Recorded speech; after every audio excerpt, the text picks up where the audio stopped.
We are trying to reach the populations that would otherwise never consider walking into a CrossFit gym. That was goal number one, was when we first put this out to people, if you're the least likely person to go to a CrossFit gym, we want you. And it was followed pretty closely after that with, we will meet you wherever you're at. And got a pretty good response just with that. We have targeted two primary populations. One we call special populations, and that covers everything from severely overweight to chronic disease, diabetes, COPD, you name it, we've got it. And that's was our primary target with the special populations class. And then reaching seniors and the people who didn't have exposure to any kind of physical activity, let alone CrossFit, and teaching them some of the skills that would be necessary to keep them living independently. This is episode number 125 with Dustin Jones and Michele Mootz. Welcome to Pursuing Health. I'm Julie Fouché, family medicine resident and former CrossFit Games athlete. Here, I bring to you information and inspiration from experts and everyday individuals for how to use lifestyle to maximize health. Thank you so much for joining me. Now let's get started with this week's episode. Hi there, everybody, and welcome back to Pursuing Health. I am super excited to share this conversation with you that I had the pleasure of having recently with two of my physical therapy friends, Dustin Jones and Michele Mootz. The three of us sat down after a recent MDL1, which is a CrossFit Level 1 seminar, which is held exclusively for physicians at CrossFit HQ every couple months through the initiative of CrossFit Health. So a little bit about our guests today. Michele Mootz is a true CrossFit original. So she got her start back at the very first CrossFit gym in Santa Cruz in 2004. She quickly fell in love with the CrossFit methodology and ultimately left her formal work as a physical therapist after 13 years to become a full-time CrossFit trainer.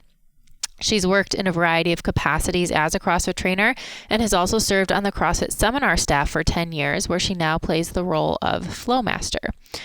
Most recently, Michele has taken the lead in running the CrossFit Health program at CrossFit HQ, where she works with older adults as well as those struggling with obesity and a variety of chronic diseases in an effort to help them regain their health and independence. Dustin Jones is a home health physical therapist. He has a passion for working with older adults to help them stay independent in their homes. He's also the founder of Geros Health and the Geros Health podcast, which connects thousands of clinicians to share information and education about caring for older adults. So Dustin was out at CrossFit HQ while we were doing this seminar, listening to some of the lectures which were going on concurrently and checking out the CrossFit Health classes for these special populations. So in this episode, the three of us, Michele, Dustin, and I, sat down and we shared a discussion about how we can bridge the gap that exists between our medical system and the CrossFit affiliate.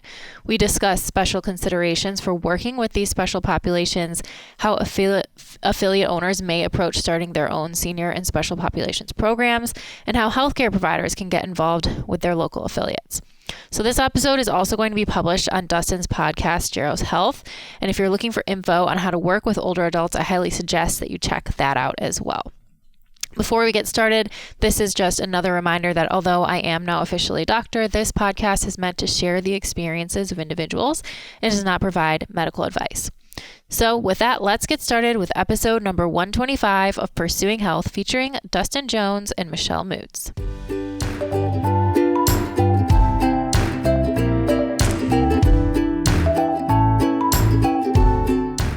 Welcome, folks. It's good to talk to you. My name is Dustin Jones. You're listening to either the Geros Health podcast or the Pursuing Health podcast. Yes. But we are here in Scotts Valley, California, at CrossFit headquarters. And let's just kind of give a general introduction, and then we'll get right into today's topic, which the goal of today's conversation is how do we bridge the gap between the hospital and the clinic and a place like this, the gym or the box. Because there's some awesome stuff that's happening here at CrossFit headquarters and across many boxes across the country or the world. But how can we really help people along their journey of health from the medical system into kind of the fitness arena? So, Julie, well, introduce yourself on your own podcast. Excellent. Well, I'm Julie Fouché. For those that are listening, maybe to the Geros podcast, or what is the official title? Yeah, Geros Health. Yep. Geros Health. Okay. So I am currently in my last year of family medicine residency. Congrats. Trying to blend those two words together. I competed in CrossFit for several years while I was going through my medical training. Now I'm doing CrossFit for health and for longevity. And so it's been a fun journey from that perspective. And I'm lucky to also be on the seminar staff and able to teach at some of these level 1 seminars, which we're hosting specifically for physicians, which has been a very fun initiative to be a part of. Awesome. And then to my right is Michele. Tell them about yourself, Michele. I started CrossFit in 2004 here in Santa Cruz and fell in love with it immediately. She was one of the originals. Yeah, the OGs. I came at CrossFit with about 13 years of physical therapy background and fell in love with what I was doing in CrossFit. Had a pretty tricky time integrating some of that back into PT and found it much easier to quit my PT job and become a full-time coach, which is what I did. Have since been on staff for, 10 years now and teaching the seminars on the weekend, and most recently I've had the privilege of taking over the CrossFit Health program. So I'm running everything that's happening here at HQ, which is pretty awesome. So really excited about what's happening here. Beautiful. We're going to dive into that real quick. And yes, we need to know about you, Dustin. Not Pursuing much Health to know. Yeah, listeners. so the Pursuing Health folks. So my name is Dustin Jones. I'm a home health physical therapist in Lexington, Kentucky. Bourbon country, horses is what we're known for. It's a beautiful city. Yeah, it's a fun city. I also run the Geros Health podcast. It's a podcast for mainly rehab clinicians and some fitness folk that want to better serve older adults, and it's a community as well. I actually am here because of Julie. My wife and I listened to one of her podcasts that really spoke to the initiative that we're about to discuss and changed my whole perception of CrossFit. And then now, my wife took the MDL1 and I'm kind of tagging along and now we're here. So we're happy you're here. Yeah, this is great. Okay, so we're here at CrossFit headquarters. I see CrossFit Health. This is what we've done. I got to hang out on Friday with some amazing folks that absolutely destroyed me on the workout. Love it. And easily 30, 40 years older than me, which I'm proud of. Yep, that's awesome. Rose, she crushed me. Yep. But that they have some special programming here at headquarters that Michele is leading. But you see all this stuff that you wouldn't necessarily associate typically from if I have a stereotype of CrossFit. So tell us about kind of the shift, the initiative, and definitely what's going on this weekend. I love that your first thing was that this is not what you would typically see in a CrossFit gym, because that's exactly our goal. Yeah. We are trying to reach the populations that would otherwise never consider walking into a CrossFit gym. That was goal number one, was when we first put this out to people, if you're the least likely person to go to a CrossFit gym, we want you. And it was followed pretty closely after that with, we will meet you wherever you're at. And got a pretty good response just with that. We have targeted two primary populations. One we call special populations, and that covers everything from severely overweight to chronic disease, diabetes, COPD, you name it. We've got it. And that's was our primary target with the special populations class. And then reaching seniors and the people who didn't have exposure to any kind of physical activity, let alone CrossFit, and teaching them some of the skills that would be necessary to keep them living independently, which is really our goal with that group. Right. So it's been pretty awesome what's been happening in here. Yeah, it's amazing to witness. Julie posted some pictures today from, y'all can't see it, but this board says this is what we've done. Yeah. People have lost over 100 pounds. Yeah. People considered selling their house because they couldn't go up the stairs, and now they're running their stairs. Yeah. That's amazing. Someone couldn't open a jar of peanut butter, and now they're, deadlifting 70 some pounds off the ground. Yep. Someone said they got a smiley butt. Yeah. Whatever. I love that. Yeah. So yeah, some pretty potent things. We're going to dive more into that. But this weekend in particular is, if you see Julie's shirt, the CrossFit MDL1. What is that? Tell us more about this weekend and that initiative. Yeah. So this weekend is basically the level 1 seminar, the CrossFit level 1 seminar, the same seminar that is run every single weekend in multiple locations around the world. But what's unique about this particular seminar is that it's all physicians. So starting, I guess it was beginning of 2018, Greg Glassman, the founder of CrossFit, decided that he wanted to start offering these seminars for physicians for free. So he put it out there. This is actually, it says MDL 1, I think 11. So this is technically the 11th of these seminars that we've done. And it makes it a little bit unique because you have interesting conversations that happen. This weekend alone, we've got people from all over the world. We've got people from New Zealand, from South America, from Europe, and then all different medical specialties. People that are not normally talking or interacting with each other necessarily in their day-to-day life, but they all do CrossFit, and that's what brings them together.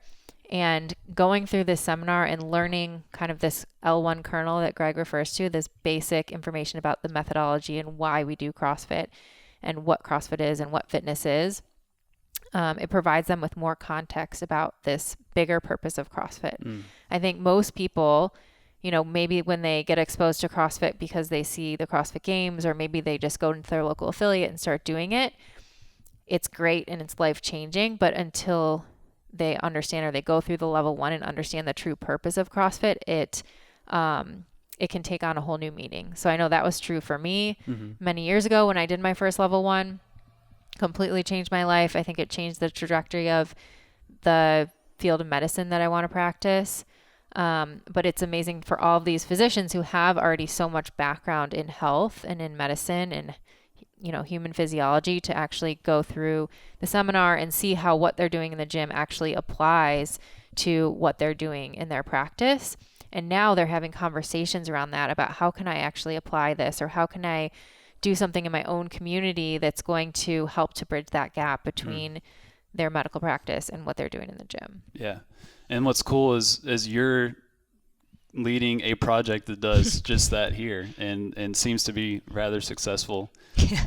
So let's kind of get into the practical tips, strategies, because I know for me, I mean, we had a conversation, it was 3-4 weeks ago, right, like how can I implement this in the box where I am right now, which I go to CrossFit Maximus. I love that place in Lexington, Kentucky. Great gym. I've been there many times. Yeah. That's awesome. I haven't been in many other boxes, but I would assume it's probably a pretty stereotypical box where you have a certain demographic of people that look a certain way or weigh a certain amount. A lot of fit people. You don't see a lot of diversity in age per se, right? Or diversity in terms of health.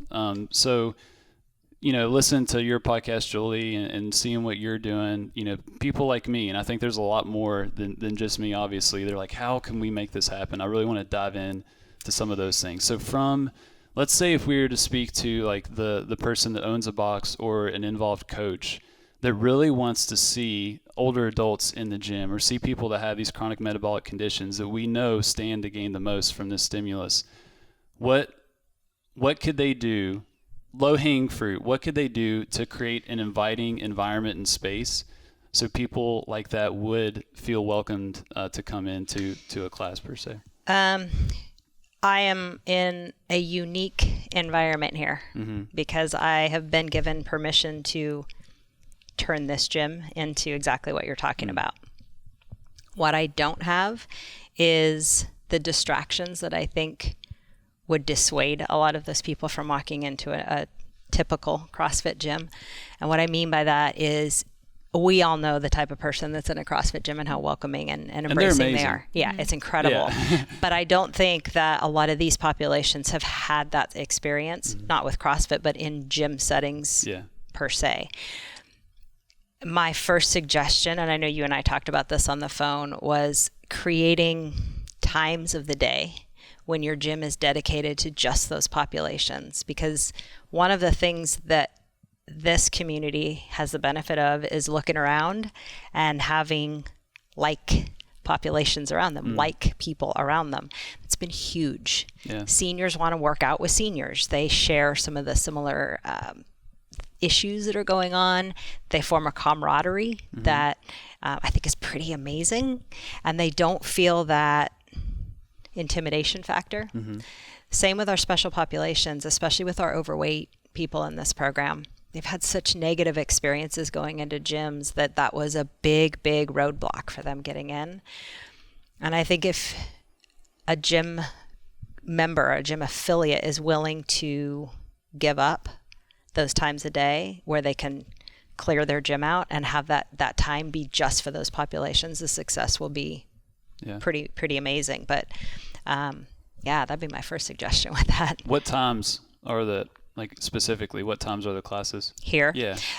We have an 8 a.m. class, but it's a little different. That's what we call an integrated class. So some of the employees that are here will work out with some of our special populations that we're reaching some of their goals faster, wanted to be pushed a little bit harder. Our first true CrossFit Health class starts at 9 a.m. We have a 10 a.m. seniors class, and starting next week, we'll have an 11 a.m. seniors class because my 10 a.m. is so big. Yeah, it is. It's huge. You saw it. Yeah. That we needed some overflow. So we're starting a second seniors class in here, which is pretty awesome. Amazing. So, yeah. Yeah. How have you grown in terms of membership in these classes? So I was not the original coach in here. Rory McKernan and Jenny Lau started this, and I took it over. I think there was, roughly between 17 to 22 people when I first started here. And this was when? February of this year. Okay. We currently have 159 members. That's amazing. In the gym. Yeah. Which is just. Do you find it's still a lot of word of mouth? Like, are people bringing their friends? It's almost all word of mouth. Yeah. And that was my original kind of hurdle, was how do I reach the populations I want to reach? Well, it's just like every other gym. These people know people who would benefit from this, and we don't take everyone. This is a free program, so we are selective on the people that are in here, and they need to have a reason to be here. And that has taken care of that atmosphere that you witnessed, where they're their own community, and I think that piece has kept them coming, where they don't feel like there's the quote-unquote judgment of the gym, because they're all in the trenches together. So they know exactly the type of person that would fit here, and that has been huge. What are some of the criteria that you use then? There needs to be, for the special population, some sort of an underlying health issue, whether that's obesity. And like I said, we have multiple people who, although now they've lost, the two I'm thinking of have lost tremendous weight, but started close to 500 pounds. Wow. And both of them have lost over 100. So that's pretty amazing. Type 2 diabetes, rampant in that group. Non-exposure, and that sounds weird, but like non-exposure to any form of physical activity. And that is a detriment to their health in and of itself. I've got one who had chronic fatigue syndrome. So just, you name it. There's been a myriad of things. The criteria for the seniors class is that they're over 65. And our youngest in there is right at about 65. Our oldest, we have 3 of them in there that are pushing 90. That's amazing. Yeah, it's pretty cool. I love that. I love those guys. Cool. They crack me up. So, yeah. So that's cool. Good. So that you have criteria so that you're not necessarily having like a 60-year-old who's already healthy, who's been working out, doing triathlons or whatever, but they want to come in, join their friends. Yeah. But you don't want to create an environment where someone may feel uncomfortable because that person's. Yeah, there's probably more leniency in the seniors class because I think across the board there are some neurological things that we could always deal with, balance, proprioception stuff that would just decline with aging. So we do focus a lot with that stuff during the warm-ups. A lot of the workouts are we might shift a little bit so that there's a little bit more balance work in them. I have more of a concern with that, being selective with our special populations where, there might be a CrossFitter that's like, oh, free CrossFit? Yeah, I'm going to go. Right. And that's just, that was not an environment we wanted to create. So we have definitely been selective on having them explain to us why they need this program. Like my cholesterol is borderline or not something like gonna that. work, but right? I just want to if they're out running around the parking lot, I'm like, get out. Yeah, no. It's it would change the environment enough that that would be detrimental to the people that really are here for exactly the reasons this program was designed. So I'm not, that was something we were very conscious of, is not skewing that. That's cool. Amazing. So if I'm a gym owner, which I'm not, so I'm very naive to the business of a gym, but you're telling me that I could have I mean, I know the program's free, but let's say, if these people were paying, that potentially I could have 150 some extra members that would only come to the gym typically between 9, 10, 11, and then in early afternoon, which is typically when no one is in the gym, right. Or, there's a 12 o'clock class, obviously, for a lot of folks. But that seems like a very, could be a wise business move just in terms of, leveraging your space throughout the entirety of the day. Absolutely. Yeah. I think that primarily with the seniors class, there's some flexibility in schedule. And I think you could schedule those at different times that would be suitable to that population. Special populations, most of those are still working, so there could be some considerations there with busier times in the gym. But we started that because it fit the schedule here at the gym. It has since grown so much that I think now it's 11. Oh God, now we're going to start at 12. Oh man, we're going to run into the afternoon. And what a great problem to have. Right. But there would be some parameters, I think, from an affiliate standpoint, on maybe having 1 or 2 hours a day and multiple coaches where you could have large classes, and that wouldn't be a deterrent. And I think too of like programming considerations. So let's say you have a thriving community already, and then you're wanting to add, some of these special population programs in there. How would you recommend from the programming standpoint? Would you write completely different programming, or would you keep, let's say, the typical workout of the day, and then just be very detailed about scaling options and whatnot? And how would you frame that? Would you use RX and scale? Like, what types of words would you use for these folks? I'm just thinking of, let's say, some of the folks that may want to come at the 4, 5, and 6. How could you program to where they could be next to the potential games athlete, for example, and how would you frame that in terms of up on the board and the words that you use? I love when people ask me that question. I get asked that a lot. We program here from CrossFit.com, and we don't shy away from that. We're very open with the members of this program that they're doing the same workouts everyone else is on .com. I will pick and choose years sometimes, so I might do a 2-week span of current, and then I'll go back to 2012 and do 2 weeks from that time period and bounce around. But all the workouts are .com. There is value in them seeing it written in front of them as it was intended to be performed. Having said that, I don't have any athletes that are going to do these workouts RX'd. None. So we have avoided the word scaling, and we will generally write them up with options. So option 1 might be, okay, if it's a box jump, well, maybe you can do a lower step up. Option 2 might be that I've got a couple people that their feet had never left the ground when they started this program.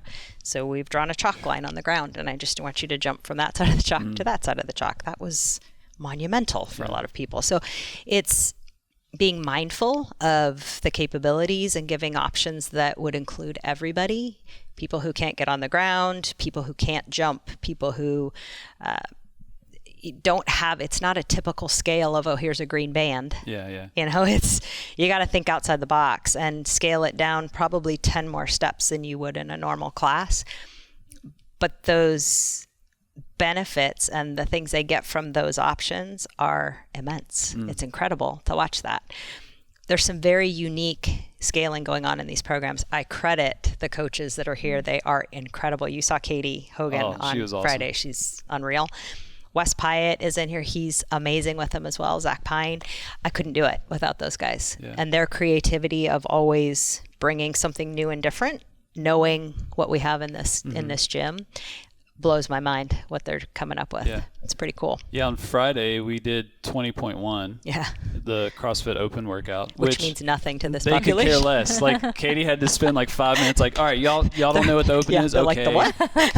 There's a competition. It's on the internet. We'll do this workout. But awesome. That was the workout, and there was 15 people or so. I don't remember the exact number, but there was probably 15 different workouts being performed. Yep.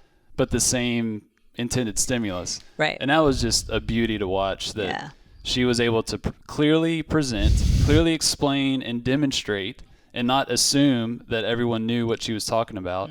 And they picked and chose, okay, this is what I'm comfortable with, this is what's safe, and this is what's going to get the job done. And it was all different for each person. It was really cool to see. Yeah, it's like I said, it blows my mind sometimes. I think I considered myself to be pretty good at scaling when I started this. Oh man, it's a whole new level. Whole new level, yeah. And what a great gift to be given. Yeah. There's certain things I brought from my background, but all of these coaches have just brought such creativity and thinking outside the box to make sure that the function behind what was intended is always being met, and it's pretty awesome to watch.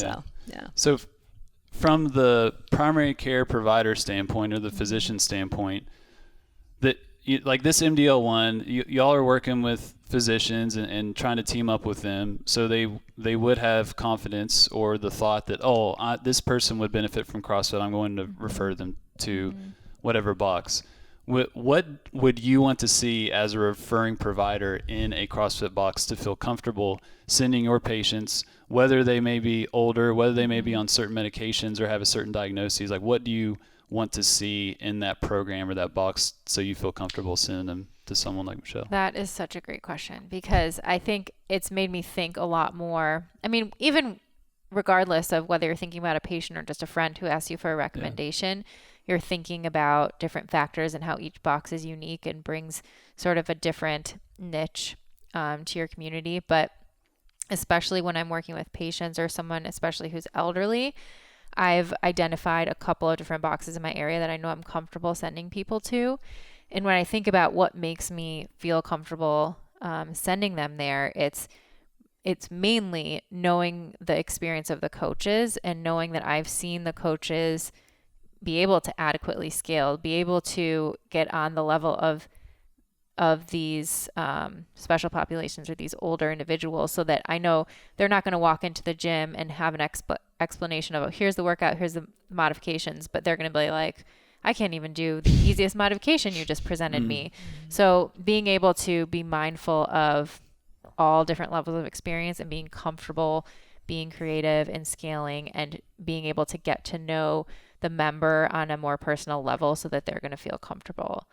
And so I think having a specific program or a specific sort of protected time when you are working with those populations and you're having success with it and more people are coming to that program, that to me would be a good sign that, you're building your ability to work with those populations and you're having some success. Yeah. Excuse me. Or you could be like your husband and just have a practice inside the box. Yeah, there you go.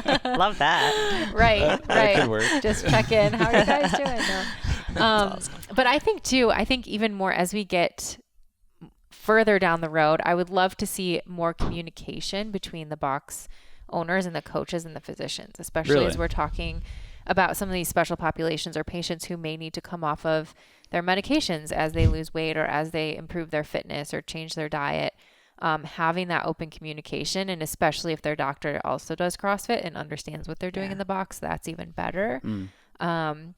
Because I think so many times when the physician doesn't understand what's happening in the box, they're going to be giving, their kind of standard advice, and it doesn't necessarily apply to these populations. Agreed. So I think the more open communication, the better. I think I've seen, even in my community, with some of the local physical therapists who have great relationships with box owners and trainers. And so they're able to really seamlessly transition patients from maybe a rehab situation back into the gym, or vice versa. Like, here's some recommendations how I'd want them to modify these workouts or things to avoid right now.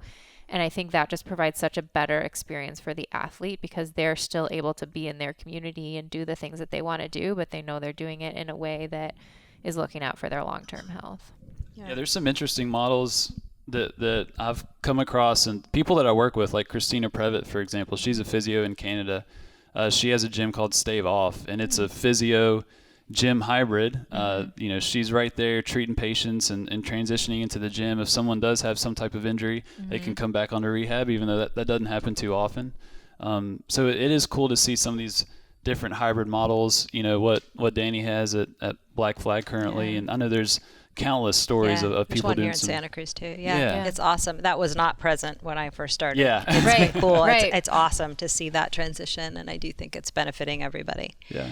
Right. I think it happens sort of informally, and now a lot of boxes probably have some relationship with a physical therapist who's either a member or in their area. But I think, that's important to have a relationship with a physical therapist for when you need that expertise. They're the worst. Those You guys. God, I tell you. I'm just kidding. guys. I'm just kidding. I love Pete. I love my tribe. I'm kidding, y'all. So let's speak to sorry, I keep messing around with it. Let's speak to the healthcare provider, whether it's a physician or a PA or an MP, a nurse, a PT, OT, someone that's working in the healthcare field that likely has a bit of discontentment with the medical meat grinder that I think a lot of us, I like that term, medical meat grinder. That's what it is. I mean, That's great. Yes, you're it in the is. thick of it right in the now, thick of 30-year it. residency. Yep. Yeah. You're about to come out the other end as a different person. But I think we all feel a bit of that frustration. Like, there is a better way. There's so much more that I could do for this person.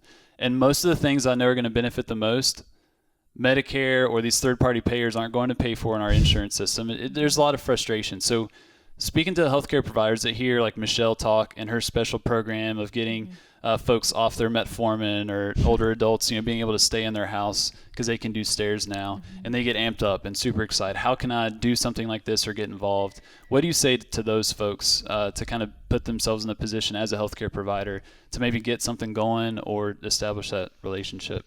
That is a great question. So I think number one, it starts with the level one. If you haven't been to the level one, obviously right now the MDL ones are only for DO or MD physicians, but any healthcare provider can attend an L1. They're offered in multiple locations every single weekend.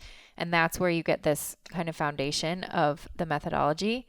And then from there, I think bring that back to your community and work with your gym. So like, for example, coming up in a few weeks, we're hosting an event at our gym on a Saturday that's basically an introduction to what is CrossFit, why are we doing what we're doing for healthcare providers. So we're inviting physicians, PTs, nurses, OTs, like anyone who works in healthcare. So basically all of our gym members who are in healthcare are spreading it around to their coworkers. They're saying, hey, come check this out. It's a very low barrier to entry, free event.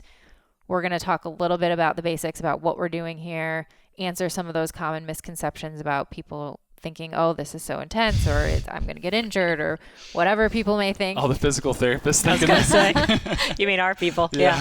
Oh, I was going to say it's a lot of the like ER and your the people. ortho.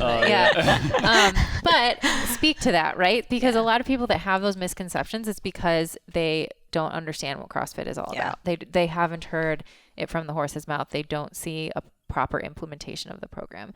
So we're going to address that. We're going to do a very brief introductory sort of workout, introduce them to some basic movement and a team workout, and then lunch and just hang out, get to know each other. And what we're hoping happens from that is just more understanding of what CrossFit is, trying to break down some of those barriers so that when people go to their doctor, they go to their PT and they say that they're doing CrossFit, they have a better understanding of what's happening in the CrossFit gym. Maybe not all these people are going to start doing CrossFit. We don't have that expectation, but we want them to understand what it is so that when they're working with patients, they can understand what's happening in the gym, and then so that they know what's happening in the gym. And when they see a patient who may benefit from it, they can send them to a place that they feel comfortable with, and they know that the trainers are going to be able to handle that situation. So I think, whether it's something formal like that, just putting on or sort of informal like that, putting on a event for the people in your area, or whether it's just starting to work with your gym. If you have patients who you think can benefit, sending them to their gyms, communicating about what's going on with the patient. I think the more that we can, like you've been talking about, build these little bridges in between the medical system and what's happening in the gym, the better. So it's, you're very excited about it. You want to bring it all home. Everyone has, I think, big ideas and big plans for how we can make the system better. But I think it starts with these small things. It starts with networking and community. It's why Greg is doing these seminars, because he wants to bring people together, and he knows good things are going to come from that. Yeah. So if you are a healthcare provider, do you recommend just investing in one community or one box, or do you recommend also like trying to build simultaneous relationships with several gyms in your area, like so you can hopefully see this program grow or be able to refer folks to different CrossFit boxes? Like how do you perceive that? Because I know in the PT world, a lot of the physical therapists are starting to become more involved in CrossFit and wanting to get in that space. And Finally. There have been some PTs that will literally just show up at some random box and be like, I'm a doctor of physical therapy and I can solve all your problems and prevent all your injuries in your gym. And that's what an owner wants to see, or a coach. Totally. So how do you think about that in terms of building multiple relationships? What's an effective way to do that? Well, I think there's a lot of different ways to do it. And I think it depends on what your practice is like, what in your community, and what the affiliate community is like in your area. I've seen it done in different ways. So speaking to PT, for example, the gym that I go to has a physical therapist her office is right in our gym. Mm-hmm. And so she primarily takes care of members of the gym and then other outside people who are coming to see her. There's also other physical therapists in the area who have their own standalone practice, but they build relationships with multiple different gyms in the area. Mm-hmm. So I think there's a lot of different ways you can do it, and it just depends on you personally, what you're comfortable with, what your practice style is, and what your community and your relationships are like. I don't think there's any one right way to do it. And I think that's kind of the phase that we're in now. I think whether it's physical therapy or whether it's, physicians in primary care trying to figure out how they're going to work with their local boxes. I think we're in this area of experimentation. So people are just starting to try a lot of different things. And I think we're going to see over the next several years kind of what works well, maybe what doesn't work as well. We're going to see a lot of different ways that it can be done. And I'm sure it can be done well in many different ways, depending on your community and your type of practice. So that doesn't really answer your question. Well, it does. But It answered there are multiple ways Yeah. to get it done. And it is kind of context specific. And I think about of people trying these different models of how they're trying to figure out if it works from the results standpoint, like are people actually getting better, improving, but then also from the financial standpoint for the gyms, but then also for the healthcare providers. Yeah. right. For me, for example, if I want to work with older adults, if I want to do physical therapy with someone that has Medicare, I have to bill their insurance, for example. I cannot take their cash, Right.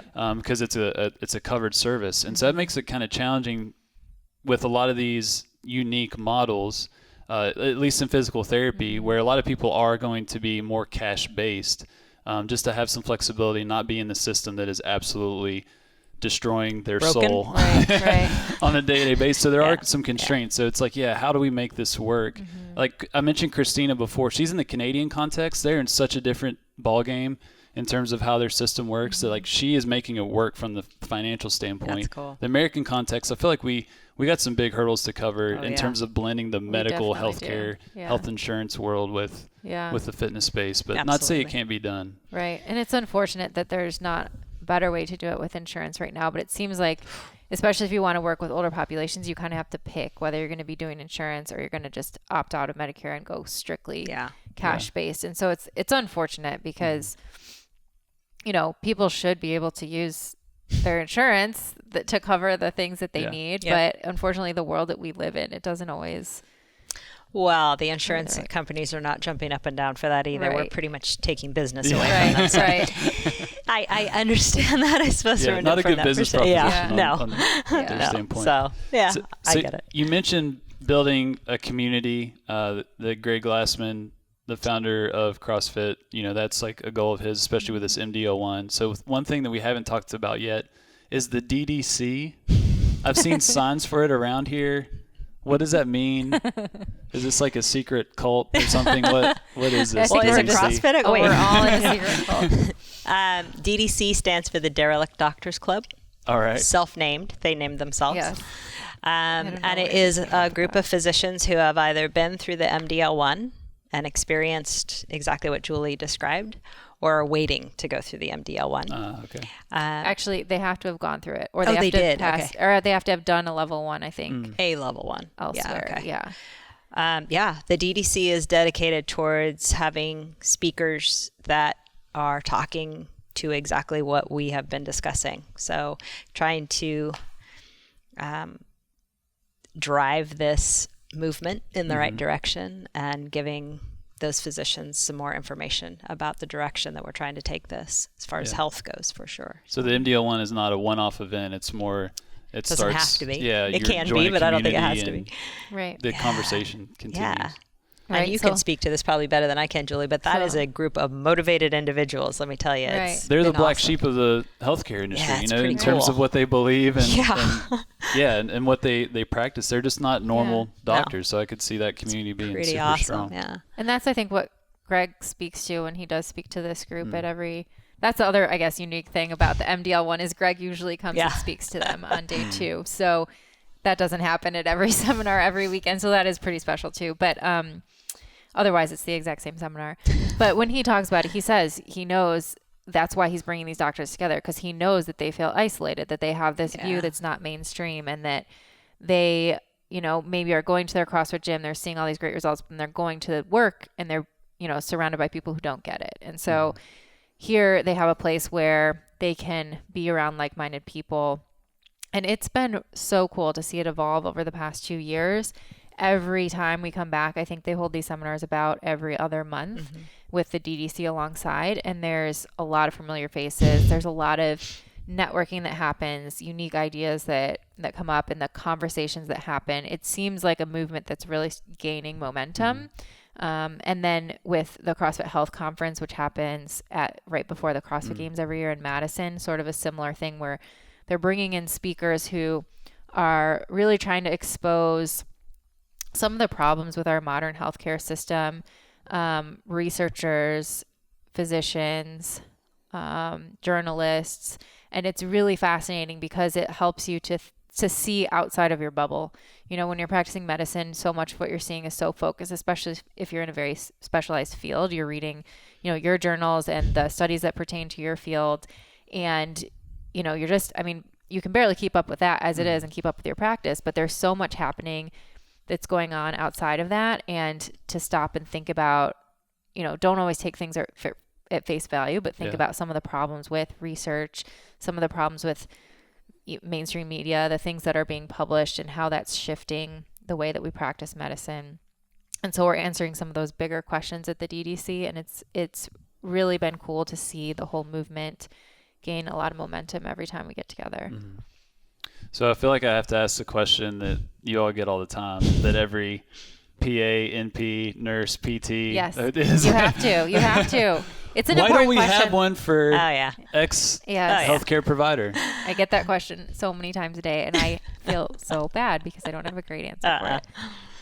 I don't know. What do you say? I would tell you Greg's answer to that, because he gets asked that as well, and I think he's probably answered it better than I could, but the trickle-down theory is in effect here. And that if we start with the physicians, then hopefully that information will streamline itself down into the other medical professions. And honestly, I think the goal would be eventually maybe we would have it, but we wanted to start with really the impact, the biggest impact we could in the beginning, and see where that took us. And I honestly think it took off way more than we anticipated. It did, because it's a big job, right? I think he says he estimates there's maybe 20,000 physicians.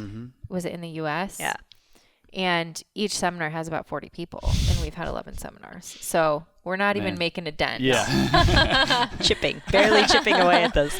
But it's a slow, organic process, as CrossFit is. And I just tell people, and I give a similar answer to what Michele just said, but I tell people that, you don't have to go to the MDL1 to be part of this movement. Right. You can, if you've been through the level 1 seminar, you have the same information. There's nothing different about this seminar except for Greg speaking and the networking, and do the same things. Bring it back to your community, build relationships with your affiliate, try to build those bridges between what you're doing at work and what you're doing in the gym.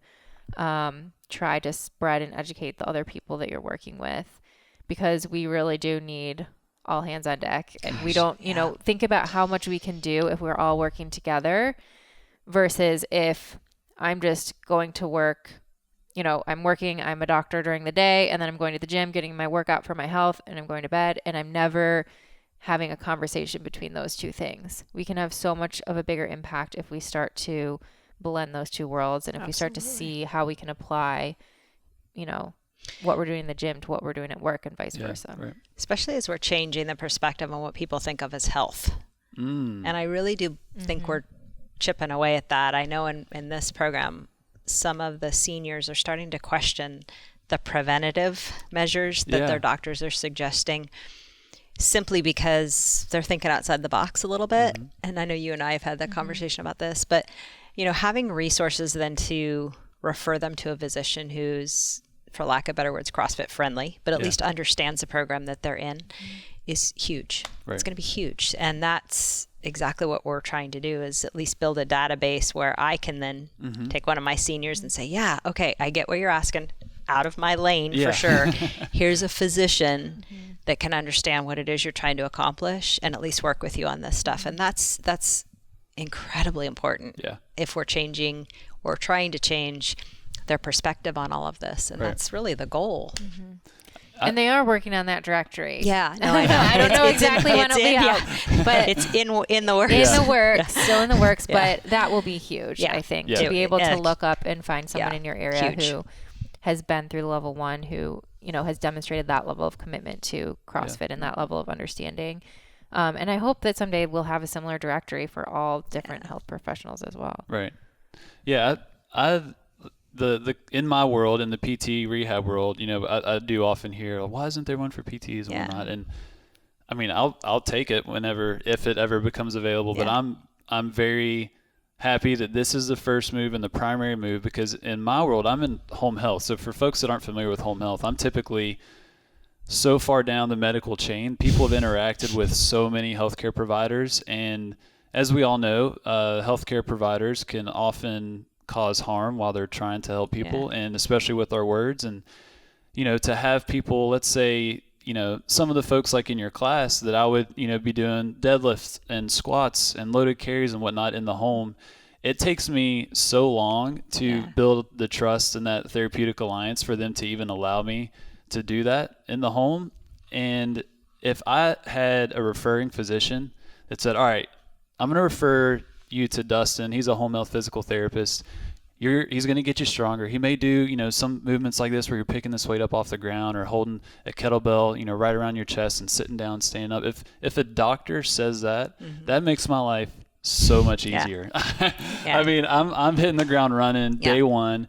And so when, for me, a lot of the referring physicians that I work with, they can be my biggest enemy or my best friend based on the words that come out of their mouth. And to have more and more folks that will speak this type of language and understand high intensity and how this can be scaled and applied even to medically complex individuals, my Lord, that is absolutely amazing. And that makes me excited, even though it's not that many people right now, but to see it growing is pretty cool. So one of the things we have talked about doing here in this program, and we're in a unique environment. We don't have the insurance constraints. We don't have those things because it's a free program, but we're still trying to reach the right populations. And someone earlier today at the social asked me this, how, wouldn't you go to the hospitals and talk to the physicians about what you're doing so they understand this program? And we've had enough physicians go through that have offered that, but I don't know that the impact is what we would want it to be. And I would reverse that and say they need to come here and watch our local physicians. For us, my thought is doing an open house where for 2 weeks you can come in and drop in and see what we're doing. And if your patients are appropriate for it, send them our way. To me, CrossFit is something you have to watch and experience and feel and understand. And if we don't bridge that gap, we're kind of running into a wall with some of the physicians that I think have the patients or members for this program that would be beyond appropriate for it. So it's kind of thinking about things from a different perspective. Like what y'all are doing next Saturday, you said? Like an open house for healthcare providers. Yeah, So. I love it. But how cool would that be if they could walk in and watch what's happening here first and see? I think there's so much power in that and seeing what's possible, because even just walking in and seeing a regular class, I think for most people that walk into a gym, regardless of whether you have any health conditions or how old you are, it's intimidating for most people. And so I think for most people, what comforts them is they walk into a gym, they see people in the class who maybe are like them. And then they think, okay, I can probably do this. And so to be able to actually show someone first, that's the biggest hurdle, right? Is just to get them inside the door. And once you can show them, oh, these look like my patients. Like my patients could do this. And look at how much progress they've made and look at what an improvement in their health they've made. That would be huge. That would be really cool. amazing. And I think we had this conversation too about data as well, in terms of numbers, outcomes, because like in home health, a lot of our world is built on how people perform on functional outcome measures. So you hardcore CrossFitters know your Fran time like that. I know all my patients' tug times, their timed up and go, or their Berg balance score. And a lot of those scores are tied to falls risk and risk for rehospitalization or risk of potential functional decline. There's lots of data that says if you, let's say you perform, over 12 seconds on your timed up and go, you're likely going to have a fall within the year and you need an intervention. Is there potential to track numbers and data to really make this evidence-based in a way in terms of how it is impactful? And I wonder from the physician standpoint, if you have a box owner that says, okay, in this demographic, 65 to 75, I reduced their timed up and go scores, by 25%. Is that valuable? Is that something people should think about? From my perspective, when we first started this, there was a lot of debate on what data we should collect on this. This is a population across the board that are going to their physicians frequently. Yeah. So the blood data, A1C, all that good stuff, I mean, that's stuff they all have. Mm-hmm. When we approached that, the ultimate discussion was, let's base our data around what you would normally collect with someone in your gym, and do you go out and get those markers? Yeah. And for the majority of what we're seeing, no. Right. I have been hesitant to cross that boundary because I feel like that relationship with their physician is sound, and most of them are pretty comfortable with that. The data we're collecting in here really is more quality of life based. Right. Yeah. That right on that whiteboard. Right. Yeah. That was the birth of that whiteboard, was people pulling me aside, and I don't need to track anything in a book to know they're making progress when they're telling me it's the first time I've been swimming with my family on vacation because I could get out of the water into the boat. I started online dating because I feel so much better. Right. Those are the things. Yeah. Some of y'all are wanting to start CrossFit now. Start CrossFit. Yeah. Those are the things I just like. Their quality of life is so improved. Yeah. I don't know that that's something I necessarily need to measure in a book. I think that those need to be up for everyone to see. That was the whole point of that board, was that it wasn't the pull up and the push up, and those are cool. But it's what have you gained outside of these walls that is improving everything you do and the way you're living your life? That's far more important to me, and that's not going to show up in necessarily in blood work. Yeah. So I know y'all are friends. If you were just some random PCP in the community that didn't know her, would that be valuable to you? Like, do you want numbers or do you want the anecdotal testimonials, or both? Like, what's your perspective on that? I mean, I think both. Yeah. I think especially now in family medicine and primary care, so much of what we do when we're trying to develop long-term relationships with our patients, and we're trying to find out what is most important to them, what motivates them, because we know that's what's going to help them to actually make the lifestyle changes that are going to get them there. And so I think knowing that people are able to improve their quality of life and achieve these things that are most important to them, going swimming with their family, not having to sell their house because of the stairs. Mm-hmm. I mean, that's huge. At the end of the day, that's what's most important to our patients. I would say maybe some other doctors who are a lot more like hardcore on the numbers than I am might want to know. And I would certainly want to know. I think that it's all interesting, and it would be fascinating because, I mean, we know we have the science out there to know that this stuff, what we do in the gym, what we eat, managing stress, sleep, all of those things have a huge impact, way bigger of an impact than any medication could ever have. But having some of the numbers to be able to compare and say, have those conversations with your patient. Say, you could start this medication and it would do X, or you could start this program and it would have this effect. Yeah. And to compare those head to head. And, that's the conversation you're having with your patients, risk benefit. Like, doing this program, it's going to be uncomfortable. You're going to have to go. You're going to have to spend an hour a day at the gym. It's not going to be easy, but it's going to be really rewarding, and it's going to get you to your goal. Versus, okay, you could take this medication. It's going to make your numbers look really good. You might have some side effects, but at the end of the day, like, your quality of life is probably not going to change too much. Yeah. And then maybe they say, hey, that's fine. I'm happy with my quality of life. I'll take the medicine. That's cool. And that's their decision. But to know what's possible with the other option, I think is really powerful. Cool. All right. Let's wrap things up. All right. Final thoughts. Ooh. One question. You're on the hot seat. You'll go first and then you. So just final words. This is an amazing weekend. MDL1, we're at CrossFit HQ. Your special populations program is booming. I shouldn't say yours. It's a team effort, It's a team, right? yeah. So it's not just I couldn't do it. Apologies to anyone listening. It's a part of your team that I didn't mention. You What know would who you you are. say to the box owner or the coach that listen to this conversation and they just want to make something happen? Quick words of encouragement, action steps, final thoughts on to those particular people. Don't turn anyone away from your gym. And I think, honestly, human nature is you see that person in a walker or the person who's 500 pounds, and as much as you'd like, I want to help them, there's a lot of trainers out there that would be like, oh, gosh, no. Yeah. That's way beyond my scope. And I try it. Think about the impact you can have with those people. I think it's profound. That's awesome. Yeah. And I think, too, they may be turning them away before the person even comes. Absolutely. With their social media posting, with their Absolutely. website, with the pictures they may use. It's Send such a you message. got to be so thoughtful Yeah.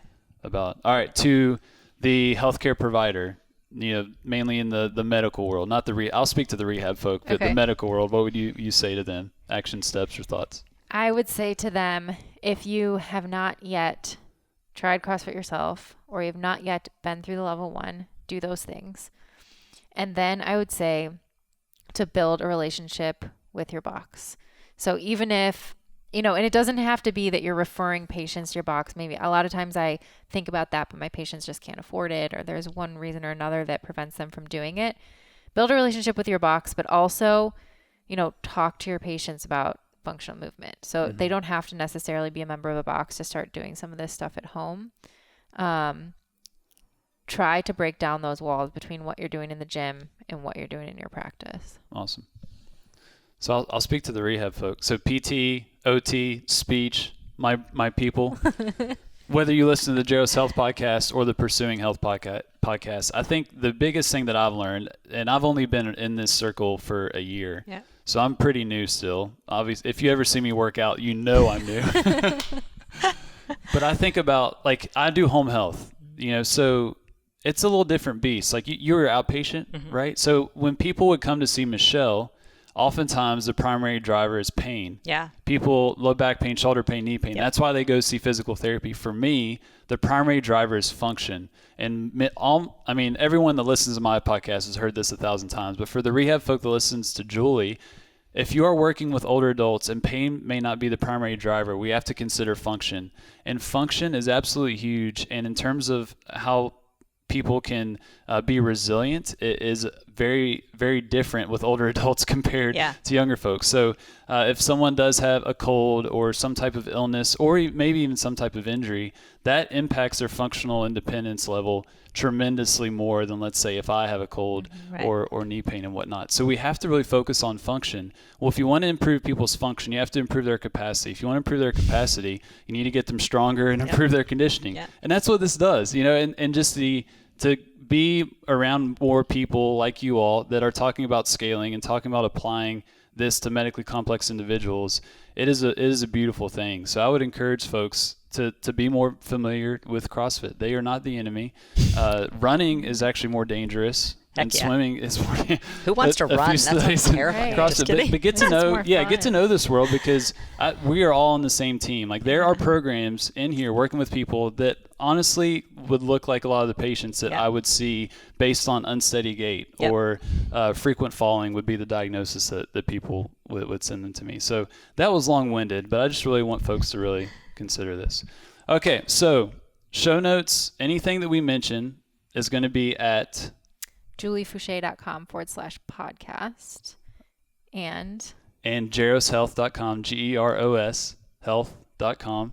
We may or may not put your social media. Do you want your contact info out? They can email me. I mean, everyone has it anyway. So yeah. All right. We'll put that in there because we just want to get you all thinking of how you can build some of these programs to serve these underserved people, because in all reality, they stand to gain the most. Yeah. You had a recent guest that said most of CrossFit is wasted on the fit. I can't remember who that was. I can't remember who that was. I don't think it was Greg, but it may have been. I mean, I was like, yes, Yeah, thank you. I couldn't agree more. I love the elite, games athletes. Like, I geek out about them and what they're able to do. But my gosh, the percentage change that we can get in the folks that are here at 9, 10, 11 coming, this week. I mean, they get a greater percentage gain than anyone else. So, all right. Well, good chatting with y'all. You too. Thank you so much.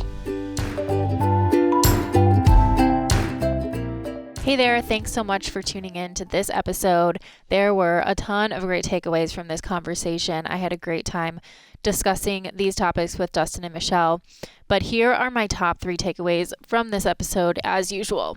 Number 1 was about the importance of marketing for the people who can benefit most from the CrossFit methodology. So thinking more critically about how we all talk about and present CrossFit as a solution for people who will likely benefit, but may find that it's very intimidating at first. It's so important that we're all creative in how we make these introductions, and I love what CrossFit HQ has done by putting out an ad for anyone who thinks of themselves as the last person to ever walk into a CrossFit gym. Ultimately, though, it seems like the best way to introduce someone to a new methodology like this is by doing. So you may want to think about how you can do that even outside the gym setting in your community to make it more accessible to the people who really need it. My second takeaway was about creating relationships between your affiliate and your healthcare professionals in your community. So this is the easiest bridge to make, so take advantage of it, because most likely, whether you're a CrossFit affiliate owner or trainer, or whether you're a healthcare professional, if you're both doing CrossFit and you're active in a CrossFit affiliate, you already have made that connection. So now is time to use it. Think about ways, if you're in healthcare, that you can work with your local affiliate to create programs or even free education sessions for patients who might benefit. And if you're an affiliate owner or a coach, think about how you might reach out to your members who work in healthcare to see how they can best support or how you can best support them and your community in promoting health and functional movement. Number 3 was that we really do need all hands on deck. So if you're an MD or a DO, we'd love to see you at one of the upcoming MDL1 seminars. If you want to find out more about it, you can email info@crossfithealth.com for more information and upcoming dates for those seminars. Again, that's info@crossfithealth.com. If you are not an MD or DO, I still highly recommend doing the Level 1 seminar. It's the exact same seminar that's held in many locations around the world every single weekend.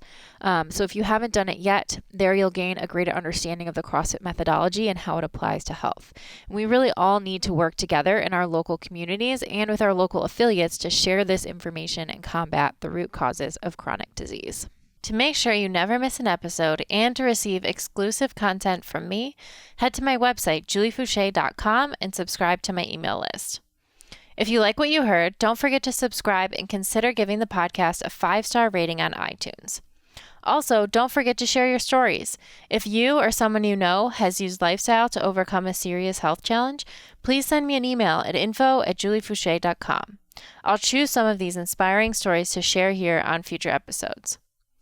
Don't forget you can train with me through Beyond the Whiteboard by visiting trainwithjuliefouché.com. Thank you again so much for listening, and I'll catch you next time on Pursuing Health.